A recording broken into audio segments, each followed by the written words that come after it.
اپنی زندگی کے 55 سال معذوری میں گزارنے والا اسٹیفن ہاکنگ نہ ہی چل پھر سکتا تھا، نہ ہی کھا پی سکتا تھا، اور حتیٰ کہ اپنی آواز تک بھی نکال نہیں سکتا تھا، بلکہ حیرت انگیز طور پہ وہ ایک کمپیوٹر کی مدد سے لوگوں سے بات کیا کرتا تھا۔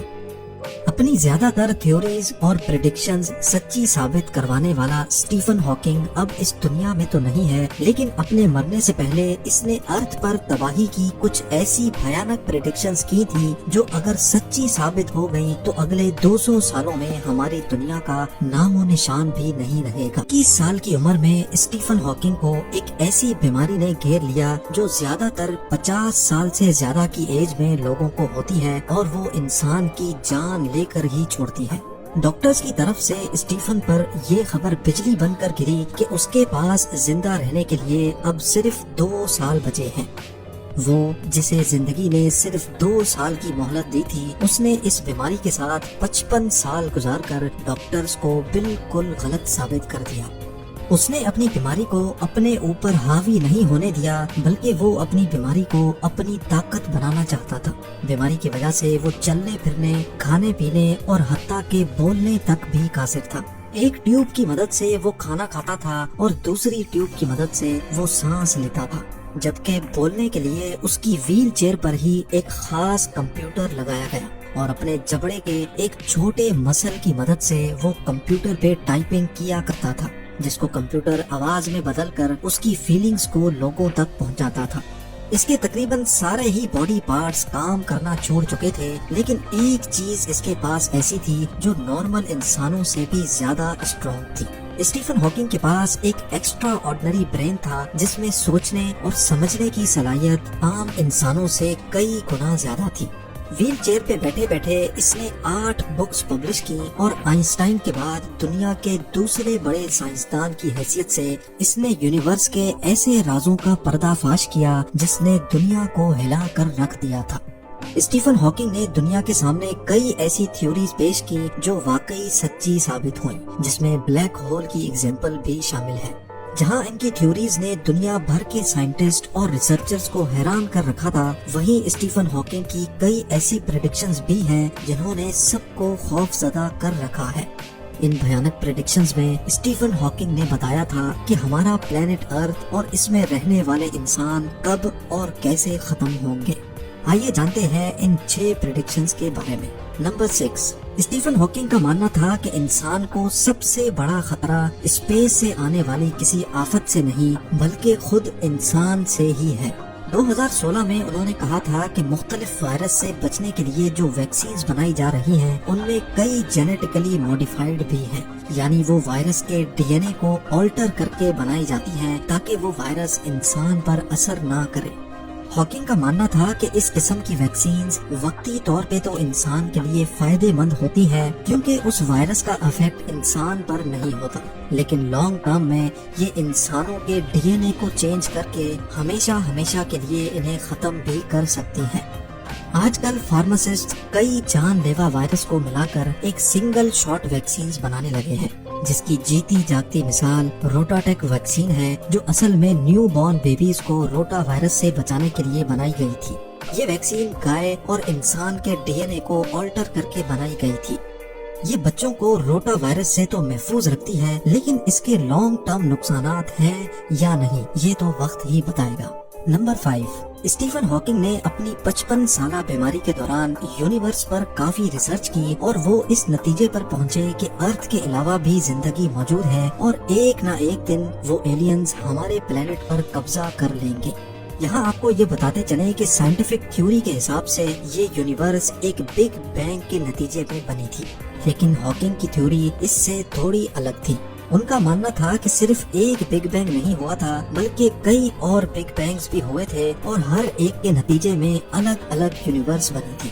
یعنی آسان الفاظ میں بات کی جائے تو ہاکنگ پیرالل یونیورس پہ یقین رکھتے تھے۔ بے شک ابھی تک کسی اور یونیورس کے ہونے کا کوئی ثبوت تو نہیں ہے، لیکن ہاکنگ کا مضبوط یقین تھا کہ کسی دن ارتھ پر ایلینز ہم پر اسٹڈی کرنے آئیں گے اور آہستہ آہستہ ارتھ پر قبضہ کر لیں گے۔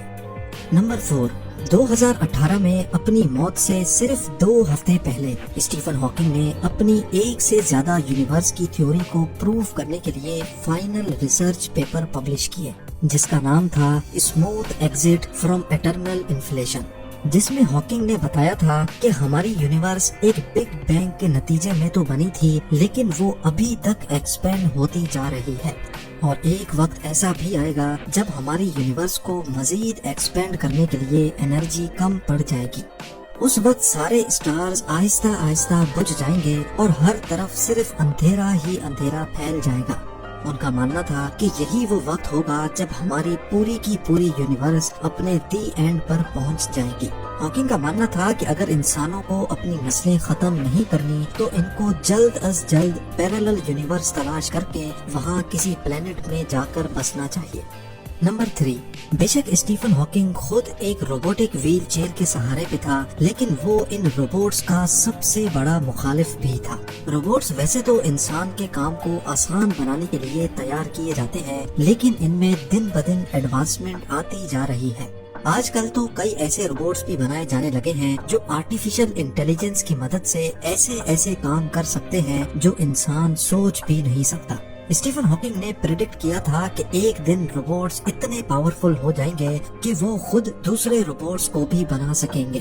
انسانوں کے اندر جو انٹیلیجنس ہوتی ہے وہ لمیٹڈ ہوتی ہے، جیسا کہ انسان ایک ہی وقت میں صرف ایک طرف دیکھ سکتا ہے یا پھر ایک وقت میں صرف ایک ہی کام کر سکتا ہے، لیکن روبوٹس کی انٹیلیجنس کسی بھی حد تک بڑھائی جا سکتی ہے، جن سے انسان کا مقابلہ کرنا ناممکن ہو جاتا ہے۔ اس قسم کے روبوٹس کی جیتی جاگتی مثال اسرائیل آئرن ڈوم میں پائی جاتی ہے، جو کہ ایک highly intelligent year defence system ہے۔ یہ آئرن ڈوم ایک ہی وقت میں درجنوں میزائلز کو ہوا میں ہی نشانہ بنا کر پھاڑ سکتا ہے۔ نہ صرف اتنا بلکہ اس کے اندر کا روبوٹ صرف 1 ملی سیکنڈ کے ٹائم میں یہ پتہ لگا لیتا ہے کہ کون سا میزائل پاپولیٹڈ ایریا میں گرے گا تاکہ اس کو پہلے نشانہ بنایا جائے۔ اسٹیفن ہاکنگ نے پریڈکشن دی تھی کہ ایک دن روبوٹس اتنے زیادہ پاورفل ہو جائیں گے کہ وہ انسان کو اپنے کنٹرول میں لینے کی کوشش کریں گے اور پھر کامیاب بھی ہو جائیں گے۔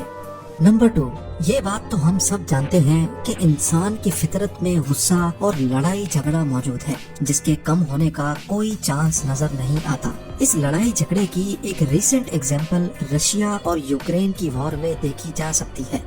اپنے لڑائی جھگڑے کو سپورٹ کرنے کے لیے انسان نے ایسے جان لیوا ہتھیار بھی بنائے ہیں جو ایک ہی پل میں پوری دنیا سے انسانیت کو ختم کر سکتے ہیں۔ ان کو ویپنز آف ماس ڈسٹرکشن بھی کہا جاتا ہے۔ ورلڈ وار 2 میں جاپان کے شہر ہیروشیما اور ناگاساکی پہ امریکہ نے 2 الگ الگ ایٹامک بامز گرائے، جس کے نتیجے میں وہاں آج تک اس کے سائیڈ افیکٹس پائے جاتے ہیں۔ اسٹیفن ہاکنگ نے پریڈکٹ کیا تھا کہ اگر انسانوں نے ایک ساتھ رہنا نہ سیکھا تو ایک دن یہ آپس میں ہی لڑ پڑیں گے اور اپنے پاؤں پہ ہی کلہاڑی مار کر نیوکلیئر وار اسٹارٹ کر دیں گے، جو اس دنیا کا آخری دن ہوگا۔ اور اب نمبر 1، اسٹیفن ہاکنگ کی پریڈکشنز میں سے سب سے خوفناک ہے گلوبل وارمنگ۔ ہاکنگ کا یقین تھا کہ اگر یہ دنیا باقی تمام چیزوں سے بچ بھی گئی تو آنے والے 600 سالوں میں یہاں پر انسانوں کا رہنا ناممکن ہو جائے گا۔ اس وقت سارے جنگلات جل چکے ہوں گے، سمندر کا پانی ایوپوریٹ ہو چکا ہوگا اور انسان کا نام و نشان بھی نہیں بچے گا۔ اس کی سب سے بڑی وجہ بڑھتی ہوئی آبادی اور ناقابل یقین حد تک فوسل فیولز کا استعمال ہوگا۔ ہاکنگ کا کہنا تھا کہ اگلے 600 سالوں میں ارتھ کی ویسی ہی کنڈیشن ہوگی جیسی ابھی وینس پہ ہے۔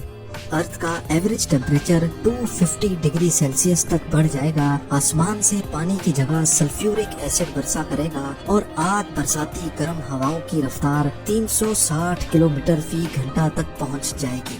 یہ گرمائش اتنی ہی ہے جتنی کھانا پکانے کے لیے ایک اوون میں سیٹ کی جاتی ہے۔ ناظرین، جیسے اسٹیفن ہاکنگ نے ڈاکٹرز کی دی گئی صرف 2 سالوں کی مہلت کو 55 سالوں میں بدل لیا، ایسے ہی ہم سب بھی اپنے ارتھ کی لائف صرف ایک درخت لگا کر بڑھا سکتے ہیں۔ امید ہے زم ٹی وی کی یہ ویڈیو بھی آپ لوگ بھرپور لائک اور شیئر کریں گے۔ آپ لوگوں کے پیار بھرے کامنٹس کا بے حد شکریہ۔ ملتے ہیں اگلی شاندار ویڈیو میں۔